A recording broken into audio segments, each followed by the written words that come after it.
Obrigado, querido. Glória a Deus. Amém, meus irmãos? Graça e paz. Com grande alegria, gozo na alma, né? Mais uma vez estamos reunidos, juntos para engrandecermos e glorificarmos o nome daquele que é digno de toda honra, glória, louvor e exaltação. Queridos, abra sua Bíblia, por gentileza, carta de Paulo a Tito. Como foi proposto desde a semana passada, né? Nós vamos dar uma passeada sobre as epístolas do Novo Testamento. Semana passada nós falamos sobre a carta de Judas, onde nós compreendemos a importância de estarmos firmes nas palavras do Senhor, para nós não sermos enganados pelos falsos profetas, e entendemos também qual é a consequência, né, de ser enganado. Judas não passa a mão sobre os falsos profetas, mas antes exorta a fugirmos e resistirmos.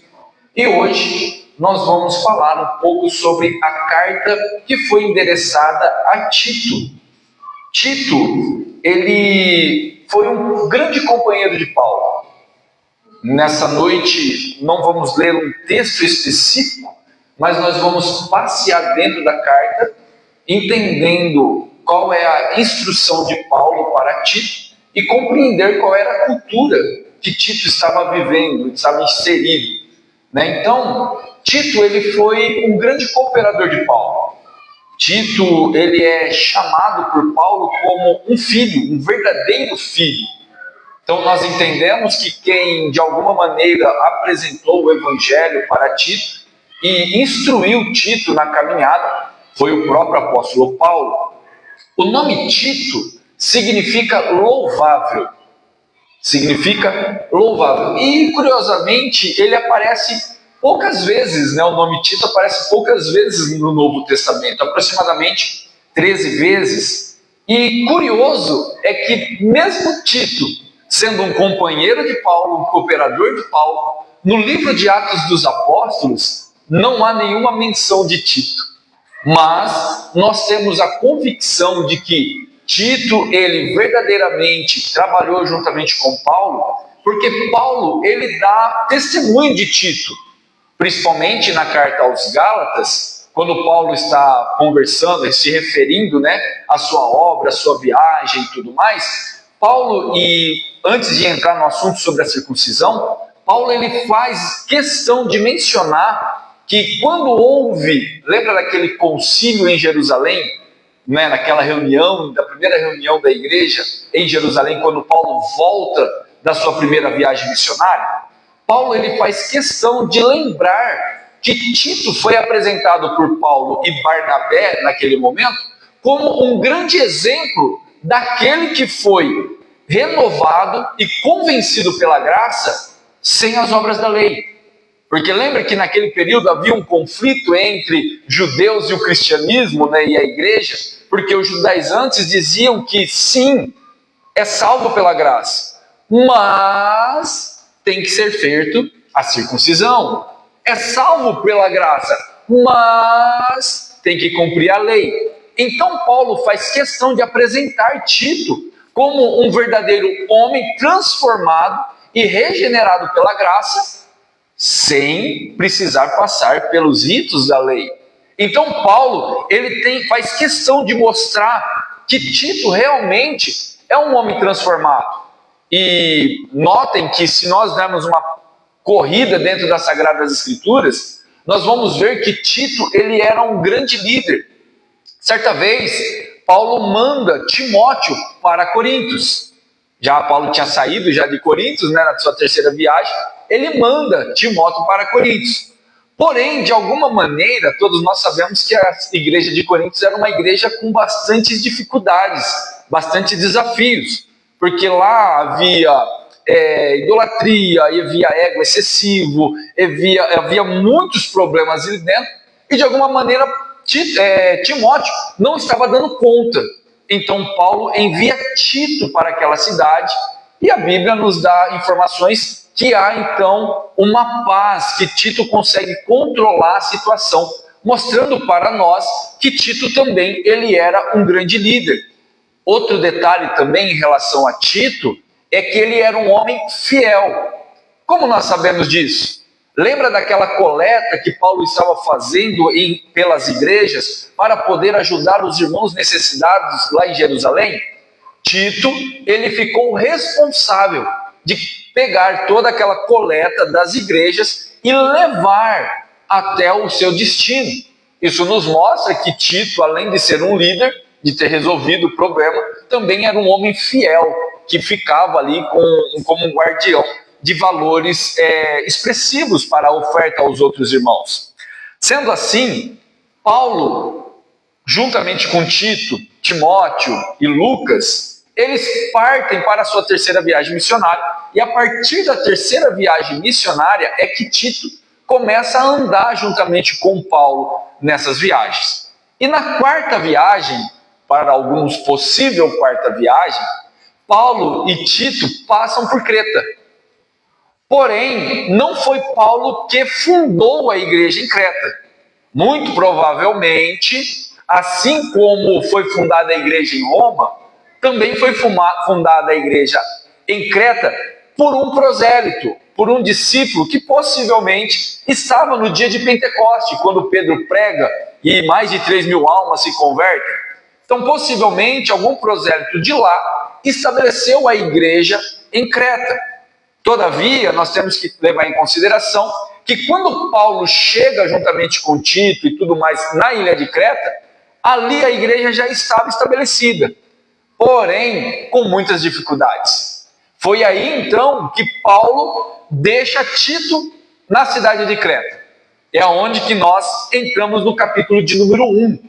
Olha só o verso de número 3, que diz assim, e no momento oportuno manifestou a sua palavra mediante a pregação que me foi confiada por ordem de Deus nosso Senhor, a Tito, o verdadeiro filho, segundo a fé comum, que a graça e a paz da parte de Deus Pai e de Cristo Jesus, nosso Salvador, esteja com você. Foi por esta causa que deixei você em Creta, para que pudesse pôr em ordem as coisas restantes, bem como em cidade constituísse presbíteros, conforme prescrevi a você.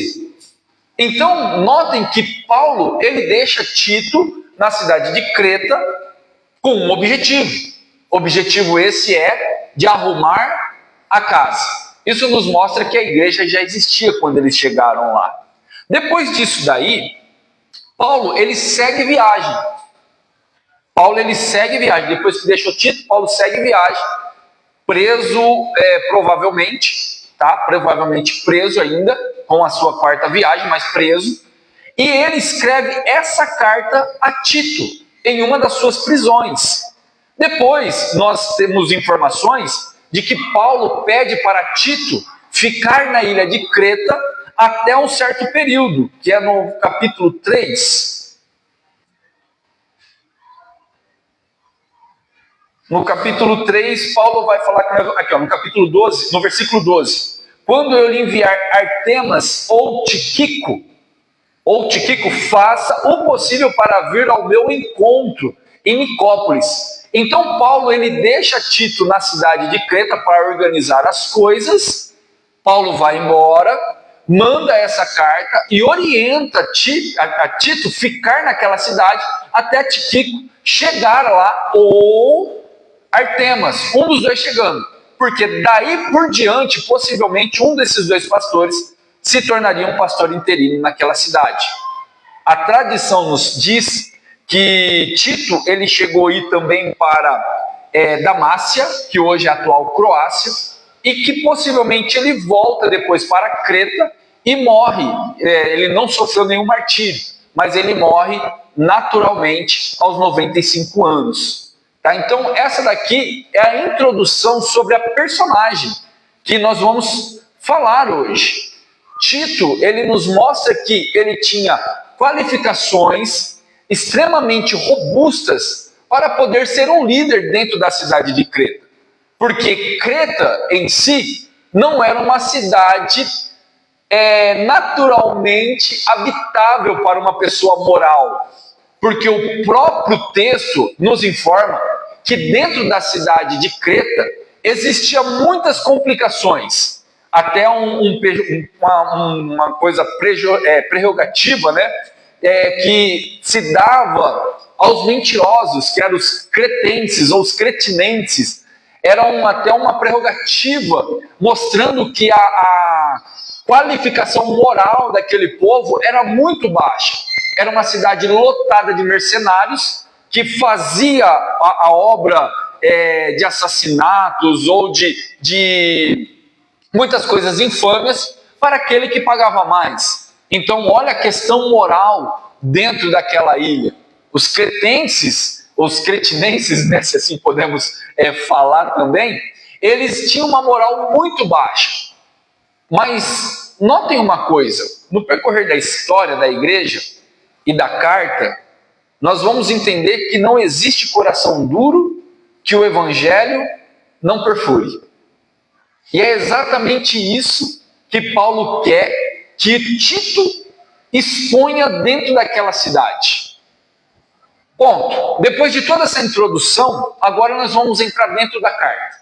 Entender quem eram os cretenses, quais eram as dificuldades daquela cidade, qual foi a ordem estabelecida por Paulo para Tito e qual é o dever da igreja em relação ao contexto que ela vive.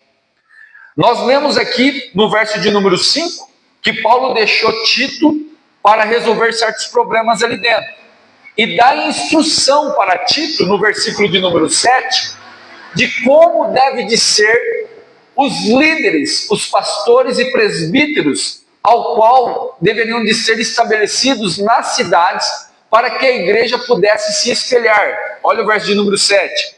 Porque é indispensável que o bispo, por ser carregado de coisas de Deus, sejam irrepreensíveis, não arrogantes. Olha, isso é interessante, né? Ser irrepreensível. Ser irrepreensível não é ser infalível. Há uma diferença muito grande nisso. Todos nós somos irrepreensíveis. Erramos, pecamos. Porém, até mesmo o líder, ele tem que entender que ele é falível. E nesse sentido, ser irrepreensível não quer dizer que ele é infalível no sentido de ser perfeito. Então o líder, ele tem que ter essa condição de entender que ele é apto a cometer falhas. Ele é apto a cometer injúrias, a trazer alguma tristeza. Contudo, ele tem que ser sereno. Ele não pode ser arrogante, porque a próxima indicação, irrepreensível, não arrogante, além que não se irrita facilmente, não apegado ao vinho, não violento, nem ganancioso. Pelo contrário, o bispo deve de ser hospitaleiro, amigo do bem, sensato, justo, piedoso, deve ter domínio de si, ser apegado à palavra fiel, que está de acordo com a doutrina, para que possa exortar pelo reto ensino e convencer os que contradizem este ensino. Essa aqui é a característica de um verdadeiro bispo, de um verdadeiro pastor, de um verdadeiro ensinador, de um verdadeiro homem e de uma verdadeira mulher de Deus. Qual é a característica? É que amam a palavra, que fogem da aparência do mal, que se dedicam ao evangelho, que ama o próximo, que é hospitaleiro, não é beberrão, não é dado ao vinho, mas antes tem a sua casa nos pés do Senhor. O bispo que Paulo está mostrando aqui que deve de ser um homem irrepreensível é aquele que não é mal falado na cidade, porque é o que estava acontecendo lá dentro daquela terra. Olha o verso de número 10. Porque existem muitos, e especialmente os da circuncisão. Quem são esses da circuncisão? Aqueles que se sentiam maior do que todos. Os santos dos santos, é os arrogantes, é aqueles que querem colocar as suas orações acima de todas. Paulo está falando que esses daí são homens tripulosos, homens que trazem transtornos dentro das casas. E incrível é que os próprios profetas deles, os próprios poetas, dizem que eles são bestas ruins, ventres preguiçosos, são pessoas que enganam os outros, disse Paulo aqui, por causa de dinheiro. Olha só que interessante, verso de número 13, não, verso de número, que número que é esse daqui, meu Deus do céu? É o verso de número 13. Esses testemunham o verdadeiro, portanto, repreenda severamente, para que sejam sábios na fé. Esses daqui, eles ficam de alguma maneira persuadindo, ficam de alguma maneira trazendo para a igreja do Senhor vários danos, porque ludibriam, enganam, coletam e vão embora. E Paulo está falando que isso não acontece para o lado de fora, mas acontece no lado de dentro. Acontece no meio da igreja. Aí Paulo está instruindo que é necessário que os homens e as mulheres de Deus que estão dentro da igreja, eles têm que ter temor e sabedoria da palavra do Senhor para tapar a boca desses que transtornam muitas casas. Paulo está asseverando aqui que esses camaradas são impuros, porque todas as coisas são puras para os puros, mas para o impuro, tudo é impuro. Tudo. Porque eles olham para a santidade dos irmãos, mas se esses irmãos não andam conforme a vontade deles, já não serve. E Paulo está falando aqui para a igreja de Vista Alegre, para a igreja de Creta. Usem de misericórdia. Aprendam que, daqui um pouquinho Paulo vai nos lembrar, que outra hora nós estávamos enganando, mas hoje nós estamos aqui para abençoar.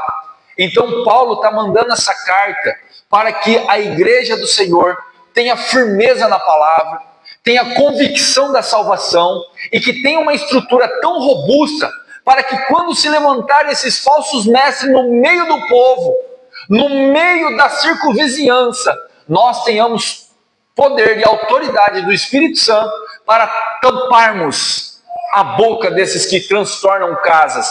Porque essa é a palavra. Volta um pouquinho no verso 11. Olha só o que Paulo fala. É preciso fazer com que se calem. Olha a instrução de Paulo. É preciso fazer que se calem. Porque andam pervertendo a casas inteiras, ensinando que não devem, com intenção vergonhosa de ganhar dinheiro. Olha a característica de um falso profeta, de um falso líder, de um falso crente, de um falso ministrador, que bajula, que ministra, que gesticula para de alguma maneira ter benefício próprio. E Paulo fala, vergonhosa. Queridos, essa carta vem nos trazer a memória, aquilo que nos dá esperança, de que o evangelho do nosso Salvador Jesus Cristo é graça, é amor, é juízo, e que nós temos que ter firmeza nela, para que nós não venhamos balançar com a doce palavra de um falso evangelho. Dito isso, Paulo agora no capítulo de número 2, ele vai trazer outras instruções agora para a igreja.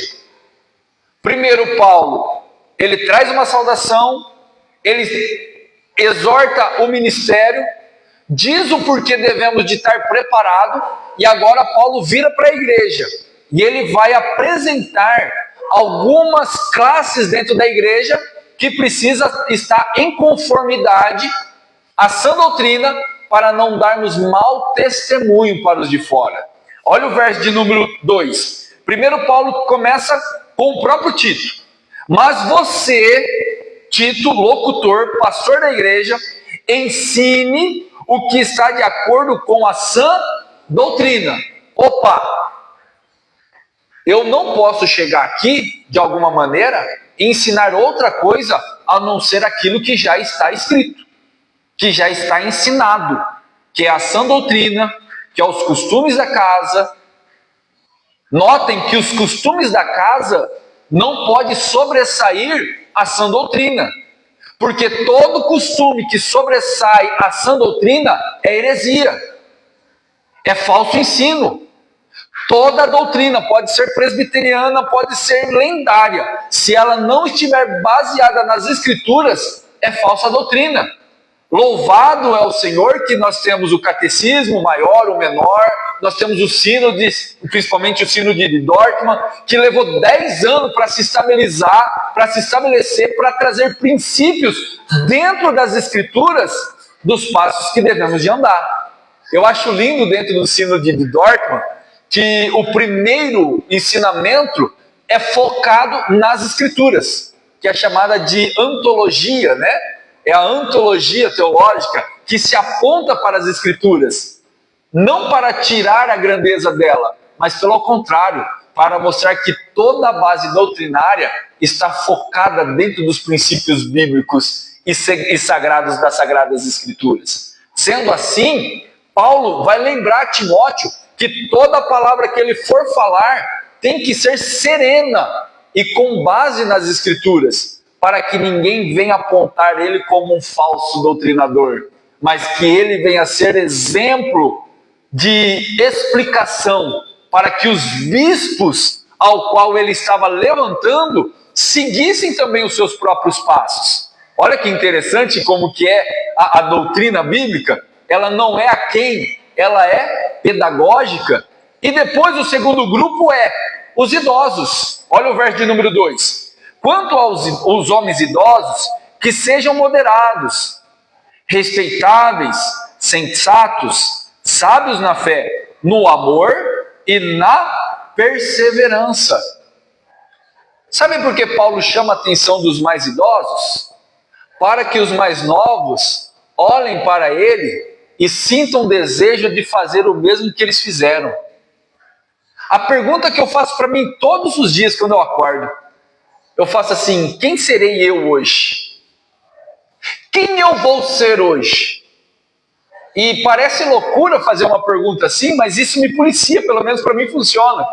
Porque quando eu falo assim, quem eu serei hoje, a primeira palavra que vem ao meu coração é a palavra do Espírito Santo. Seja um servo de Deus. Porque eu sendo um servo de Deus, meus irmãos, que alegria que me dá no coração saber disso. Eu entendo que eu ser um servo de Deus me remete a refletir a glória de Deus. Porque eu sendo um servo de Deus, me remete à minha memória que eu tenho que policiar o meu pensamento, que eu tenho que moderar a minha palavra, que eu tenho que moderar a minha postura, que eu tenho que glorificar a Deus no meu andar, que eu tenho que glorificar a Deus no meu falar, que eu tenho que glorificar a Deus no meu olhar, que eu tenho que glorificar a Deus em toda a minha maneira de viver, porque o fim de todas as coisas é glorificar a Deus. E quando eu venho com esse pensamento, eu já não sou idoso, eu sou jovem ainda, eu me considero jovem, estou na metade da idade, 40 anos, mas eu já estou galgando a minha velhice, porque eu pretendo chegar na minha velhice, e quando eu chegar na minha velhice, eu quero ter essas características aqui, ó: ser sensato, sereno, sábio, dar testemunho para que os jovens olhem para a minha carreira cristã e falem assim, ó: ali foi um homem de Deus. Eu sempre tenho, toda vez que eu tenho oportunidade de dizer isso, eu digo, eu desejo no meu coração que quando as pessoas pegarem o meu caixão, eles olhem para o meu caixão e digam assim, ó: eis aqui um homem que pregou o evangelho de Jesus Cristo, eis aqui um homem que pregou o evangelho e nos